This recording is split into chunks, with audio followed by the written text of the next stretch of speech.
যেদিন জয়ের পছন্দ মতো তরকারি রান্না করি সেদিন কিন্তু জয় নিজে হাতেই খেয়ে নেয়, আমার তাকে খাইয়ে দিতে হয় না। কচুছড়ি দিয়ে মাছের ঝোল জয় ভীষণ পছন্দ করে। তো আজকে আমি জয়ের পছন্দ মতো তরকারি রান্না করেছি আর ধুন্দুল ভাজি। দেখতেই পাচ্ছেন ধুন্দুল ভাজি কিন্তু নিল না। যেদিন এই কচুছড়ির তরকারিটা রান্না করি সেদিন যদি আমি গোশও রান্না করি তাও কিন্তু সে খেতে চাইবে না। আসসালামু আলাইকুম। এখন বাজে সকাল 10:30। বাসায় একদম সবজি ছিল না, তো চলে আসলাম বাজার করতে। আজকে জয়ের স্কুল বন্ধ ছিল, তোর বাবা বলে গেল যে তুমি তোমার আম্মুর সাথে বাজারে যাবা। মা ছেলে চলে আসছি বাজারে। কি বলবো, প্রচুর রোদ উঠেছে, সেই সাথে গরম। আর এই বাজারটা কিন্তু আমাদের বাসার কাছেই, এই জন্য কিন্তু বেশি সময় লাগে না। তো বাজারে চলে এসেছি আর আমার পছন্দ মতো জয়ের পছন্দ মতো তরকারি নিয়ে যাব। জয়ের বাবা যেদিন বাজার করে সেদিন কিন্তু উনি ওনার পছন্দ মতো তরকারি নিয়ে আসে। তো আজকে ভাবলাম যে মা ছেলের পছন্দ মতো তরকারি নিয়ে এসে রান্না করে পেট ভরে ভাত খাবো। তো যেই কথা সেই কাজ, এই যে চলে আসছি কাঁচা বাজারে। তো বাজারে কিন্তু ঘুরে ঘুরে বাজার করব, তবে অনেকক্ষণ ধরে ভিডিও করতে পারবো না, কারণ মানুষের ভিতর না আনইজি লাগে আমার। তো বাজারে আসলে যে জিনিসটা আমি সর্বপ্রথম কিনে থাকি লেবু। এই গরমের সময় কিন্তু লেবু আমার ঘরে থাকতেই হবে। তো এই যে বাজারটা কিন্তু আমরা শেষ করে ফেলেছি, একটু ভিডিও করেছি, বেশি না। এই যে আমার সাথে আমার ছেলে ছিল, আজকে কিন্তু ব্যাগটা ছেলেই নিয়েছে। বাসায় চলে এসেছি, এখন আমি কি বাজার করলাম চলেন দেখি। পটল কিনেছি, পটল জয়ের বাবা ভীষণ পছন্দ করে। মিষ্টি কুমড়া কিনেছি, ধুন্দুল আর একটা পেঁপে কিনেছি। বেশ অনেক দিন পর পেঁপে দিয়ে কিন্তু মুরগির মাংস রান্না করলে ভীষণ টেস্টি হয়। একদিন আপনাদের সাথে আমি শেয়ার করব ইনশাল্লাহ। আর এই যে এনেছি কচুর ছড়ি, আমার ছেলে ভীষণ পছন্দ করে। আজকে আমি কচুর ছড়ি দিয়ে রুই মাছ রান্না করে দিব জয়কে।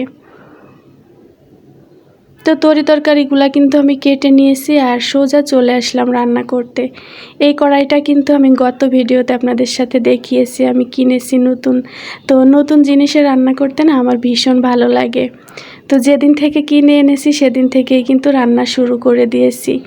আর দেখেন, এই যে সবচেয়ে মজার বিষয় হচ্ছে এত নতুন কড়াই, তারপরেও কিন্তু একটা মাছ লেগে যাবে না, ভেঙে যাবে না। প্রত্যেকটা কড়াই কিন্তু আমি এরকম তেল তিলে করে ফেলতে পারি। আর তেল তিলে করার কিন্তু অনেকগুলা টিপস আছে। তো মাছের ঝোল রান্না করার জন্য কিন্তু এই যে বেরেস্তা পুড়িয়ে নিয়ে এখন আমি মাছটা ভালো করে লাল করে ভেজে নিব। মাছটা উঠিয়ে নিয়েছি, এখন আমি এই যে কেটে ধুয়ে রাখা ছড়িগুলা দিয়ে দিব।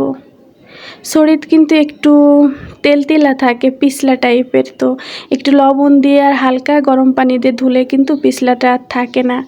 এই যে দিয়ে দিলাম আমি কাঁচামরিচটা না ব্লেন্ডার করে রেখে দিয়েছিলাম ডিপ ফ্রিজে, তো তার থেকে একটু দিয়ে দিলাম।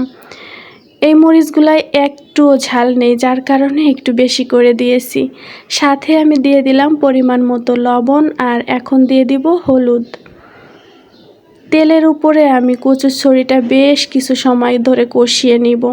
কষিয়ে নিয়ে আমি সিদ্ধ হওয়ার জন্য কিন্তু পানি দিয়ে দিয়েছি।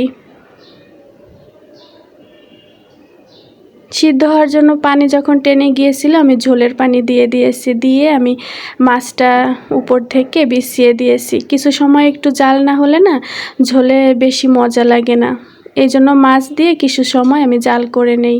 আর পানিটা যখন ভালো করে টেনে গেছে, এখন আমি এই যে বেটে রাখা মশলা দিয়ে দিব। মশলাটা দিয়ে আমি ভালো করে নেড়ে চেড়ে মিশিয়ে নিব। আর কচুর ছড়িটা কিন্তু খুব সুন্দর সিদ্ধ হয়ে গেছে।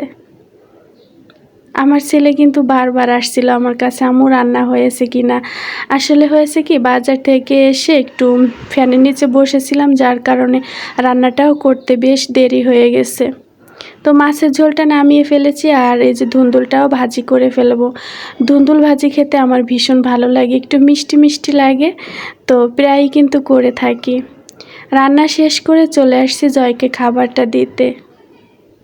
আর আজকে কিন্তু জয় নিজে হাতেই খেয়ে নেবে। যেদিন ওর পছন্দ মতো তরকারি রান্না করি সেই দিন কিন্তু ওকে আমার খাইয়ে দিতে হয় না, ও কিন্তু খুশি মনেই খেয়ে নেয়।